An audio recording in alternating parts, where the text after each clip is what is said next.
We're on a motorcycle, me and Willie, riding past 5 miles of backed-up traffic. People hollering, car doors opening in front of us, flags waving, girls leaning off of pickup trucks and frisbees flying. A different song from each radio as we zip along the shoulder. We're covered with caliche dirt and shouting ourselves hoarse, heading for the Dripping Springs reunion, Independence Day, 1973. Willie's called a gathering of the tribes to this dusty patch of ranch about 25 miles west of Austin. Naturally, it's pure chaos. We've got Ernest Tubb, Hank Cochran, Charlie Rich, Chris Christopherson and Rita Coolidge, Ray Price, Loretta Lynn, Johnny Bush, and the whole Austin scene, with Jared Jeff Walker and Doug Somm, and yours truly, all milling backstage, along with about 70,000 of the wildest fans you could ever have out front. Rednecks, long hairs, rolling around together in the heat and the dust. Nobody has a clue about what they're doing. Nobody knows when they're going on or who's in charge, and nobody can figure out how to control it. Nobody wants to. Somebody steals the money and we don't get paid. But there, right as rain, is Willie beaming up at me. He knows it's the beginning of something. "We hot, ain't we?" he says. We hot. If there was ever a free spirit on earth, it's Willie Nelson. He'll tell you it's because his philosophy of life is follow your intuition. It's just that we go about it in different ways. Willie does not want to break the natural flow of things. He does not want confrontation. Whatever's bound to happen, he figures, well, go ahead and let it. Now, Willie'd sooner bend than break, leaning backwards until he throws you off balance and gets his own way. When Nashville started giving us both a hard time, Willie up and left for Texas, and he didn't come back. I stayed in Nashville. I guess in the end we both survived as best we knew how, coming out on the other side with our pride and music intact. He'll never change, and I don't think he should. He'll give you everything he's got and say yes to anybody and trust that events will turn out fine in the end. He'll never be rich. He loves to be a gypsy on the road, playing that old beat-up guitar and wearing them silly-ass headbands, singing through the side of his nose and signing autographs after the show. And then his concept of karma comes in. Now, what he believes is that if he's with you and he causes you to have something bad happen to you, you should be thankful to him because he's helped you pay for a sin from another life. Ooh. Everything we did at Dripping Springs was wrong, and it didn't matter. Nobody paid to get in. The fences were all torn down. Backstage it was pot, whiskey, pills, and some cocaine. Coke was just coming in at that time, but I was still running around with a pocket full of uppers. The whole audience was as twisted as we were, all day, all night, drinking hot beer. Now, what I wanted to know was when and where they went to the bathroom, since they weren't about to give up their place in the front row to take a leak. There were streakers and starstruckers. It was a wonder nobody got hurt.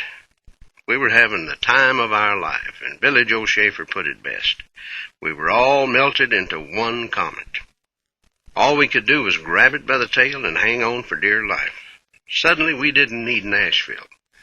They needed us. Country was much stronger, had more depth and soul than it was given credit. In a bid to become respectable, country music had been shying away from its rural past, its birthright, in the honky-tonks and skull orchards. All of us had grown up and learned our crafts in the honky-tonks, and you can get out and dance and yell and scream, hoop and holler, and nobody says a damn thing about it. Hit the biggest clunker in the world and it's okay. At least you tried. The honky-tonk might be low class and low rent, but that means that you have to get even lower down with your music. Cut it to the bone. Make sure you don't waste a note. You're honing everything. I developed my whole style of performing in the honky-tonks. You have to learn a lot of songs, paying your dues 6 nights a week, 4 hours a night, and 2 more after hours on the weekend. I'd get bored and I'd start changing the tunes and moving the rhythms around, improvising the phrasing and stretching my boundaries, putting the music out and having it come back. If it just goes one way and lays in the audience, then you haven't reached them. If you get it back amplified, then you become one with the crowd. When I learned to do that, I never forgot. The spirit of Dripping Springs was taking over country music. Sales of Willie's, Chris's, and my albums were skyrocketing. And we were invading the pages of mainstream rock magazines like Rolling Stone, which discovered Willie's Austin scene. We could feel the undercurrent of the media shaking the ground beneath our feet, like a distant rumbling that signals the onset of an earthquake. On January the 12th, in the bicentennial year of 1976, RCA released Wanted the Outlaws. It was a compilation of mostly previously released tracks, starring myself, Willie, Jesse, and Tom Paul. The cover was pure Old West, Dodge City and Tombstone. Now, we weren't just playing bad guys. We took our stand outside the country music rules, its set ways, locking the door on its own jail cell. We looked like tramps, Willie in his overalls and me with my hair slicked back and Levi's. Fringe sprouting out of our cheeks and chins. Don't fuck with me was what we were trying to say. Now, we knew we were good. We loved the energy of rock and roll, but rock had self-destructed, and country had gone syrupy. To us, outlaw meant standing up for your rights, your own way of doing things. It felt like a different music, and outlaw was as good a description as any. We mostly thought it was funny. Tom Paul immediately made up outlaw membership certificates and handed them out to select visitors to Hillbilly Central. We did feel that we were connected, but our musics were very different from each other. The only thing bringing us together was our attitude. We needed a change. RCA was delighted. Now, they'd tried to find a description to categorize my music since the days of folk country, and now they finally had a concept. The marketing department breathed a sigh of relief. At last, an image. Jerry Bradley, RCA's Nashville chief, heard them down the hall. Jesse's success with songs like I'm Not Lisa, and Willie's success and my success was impossible to ignore, as was the constant stream of media attention. He decided to jump on the careening bandwagon, asking me to put together an outlaw anthology. Now, I'd been doing package shows with Willie and Tom Paul under the outlaw concept. RCA had the rights to Willie's back catalog. Jesse and I were lawfully wed, and when Bradley suggested the idea to me, I asked for Tom Paul to be included. Some of the things on Wanted the Outlaws were over 10 years old. As an album, our true fans had probably heard most of it before. For the newer people who needed a sampler of outlaw music to understand what the fuss was all about, it was a perfect introduction. To set the stage, the album opened with My Heroes Have Always Been Cowboys. It was written by a woman, by the way. A new song in which I tried to link up the cowboy ways that I'd always admired in my high-riding heroes and modern-day drifters. It was an oddly downbeat way to start an album, but it seemed to sum up the frontier loneliness that often came hand in hand with our ideas of rugged individualism. Here comes cocaine. It's the same as pills, but it's smoother. It lasts shorter, more jolt, and more expensive. You got any pills? Now, that used to be the rallying cry of the late-night set. We shared our stashes then. 2 or 3 pills, and you could be up for 12 hours, with enough left over for the next couple of days. Not with cocaine. Those lines vanished quicker than you could spoon them out and roll up a $100 bill. Cocaine doesn't last, maybe 20 or 30 minutes, and then you got to have another toot. With enough cash flow to keep the level in my body up, I could stay up for 6 or 7 days. But I couldn't be still, waddling around thinking I was having fun, and I guess I was. I was the happiest druggie you ever saw. I was laughing and cutting up all the time. None of that down garbage.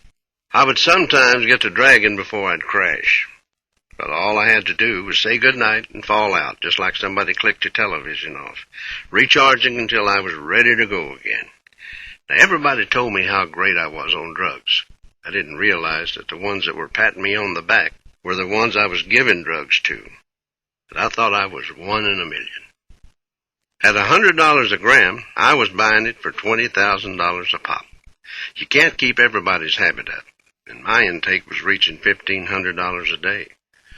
I would snort half a gram in one side of my nose and half a gram in the other, shotgunning it. The tops of most people's heads might have come off if they'd done that. I must have had the constitution of 10 men. I was having a great time. Now, I don't say that to advocate drugs at all. I think drugs are killers. Ultimately, they ruin your life, and especially the lives of people who love you. You could look at me and see that there was something not right. All my friends were doing the same thing. I never tried to hide it. Maybe that's why the feds wanted to get me. I really don't know. They could have had me a lot of times before. They knew it, and I knew it too. We rode around with our high beams on, 3 buses and 2 trucks. We might as well have had flashing lights on top of the whole convoy, letting the whole world know that we did drugs. We take drugs. We buy drugs. We have drugs. We don't sell drugs, but we sure eat them. It was obvious. I don't think they wanted to bust me, at least in Nashville. Finally, on August the 24th, 1977, I guess they decided they had to. On Wednesday night, August the 24th, 1977, I was adding harmony to a Hank Williams Jr. song. 2 girls from my office opened the door to the control room and came in. One of them handed me a package from Neil's office sent via the World Courier Incorporated. I had an inkling of what it might be. I stuck the package under my arm and I walked into the studio area, setting the package down on a music stand in front of my microphone. I opened the wrapping. Inside, I found a second package. I cracked that open and I took a quick peek, long enough to assure myself that it contained packs of cocaine. I put it on the music stand and tucked my headphones back over my ears. But instead of music coming over the phones, I heard a crowd of people. There was this voice saying, "We followed a package that came in here. We're from the Federal Drug Enforcement Agency. What happened to the package the girls just delivered?" Richie was running the session.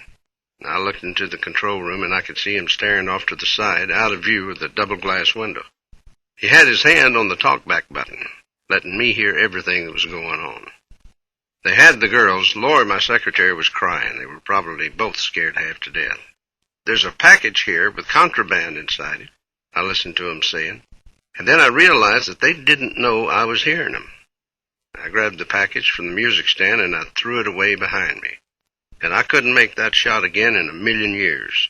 It slid under a baseboard by the wall, just as pretty as you please. I knew that probably wouldn't be good enough to fool them forever, but it would work for now. They told Richie that they wanted to see Waylon Jennings. "We're recording," Richie told him. "This is a closed session. You have a warrant?" "Yes," one of them answered. "We have a warrant for Waylon Jennings' arrest." I followed what was going down, but I wasn't about to let them know that. "Turn the music on," I hollered, and Richie turned and started running the tape, just as cool and professional as he could be under the circumstances. I acted like there was nothing unusual. They were standing there looking through the plate glass window at me, but they didn't know what to do. Richie hit play and record, and the tape started turning. I did the harmony. It was a good take, and that was the harmony that we used on the record. Still, by the end of it, I was a little pissed off at the way that they'd come barging in there. You would have thought I was Al Capone or something. I finished the singing, and then I came into the control room. I didn't pay them any mind. I just looked straight at Richie and said, "Play it back and turn it up." They were still rooted there, looking uncertain. No matter what crime you commit, it must be an unwritten law that you never mess with a recording session. The music was going 90 miles an hour, and Richie had it cranked. He turned to me, like he was talking about some flat note in the second verse. "Do you know what's going on?" he asked. "Hell yes, I know what's happening," I answered. They couldn't hear him or me. "We're pointing at the speaker like we're going to drop the last chorus because I rushed the phrasing." Richie said, "Well, I'm taking this one." "You ain't taking shit," I told him. Sometimes I thought Richie might have left in front of a freight train for me. "Just be calm and don't let them son of a bitches scare you." And really, if there was anyone nervous, it was the DEA agents. The music stopped, and one of them stepped up and said, "Could we speak to you for a minute?" I nodded. He took out 2 warrants, one for possession of cocaine and the other for conspiracy with further intent to distribute. I took some time to look them over. It's not every day you get to see how a real outlaw feels. After a while, I handed them back. "I don't know," I shrugged, "but you said possession, and I don't see anything around here, do you?" "We know it's here," he said. "Well, if it is here," I said slowly, turning over my palms and playing my part to the fullest.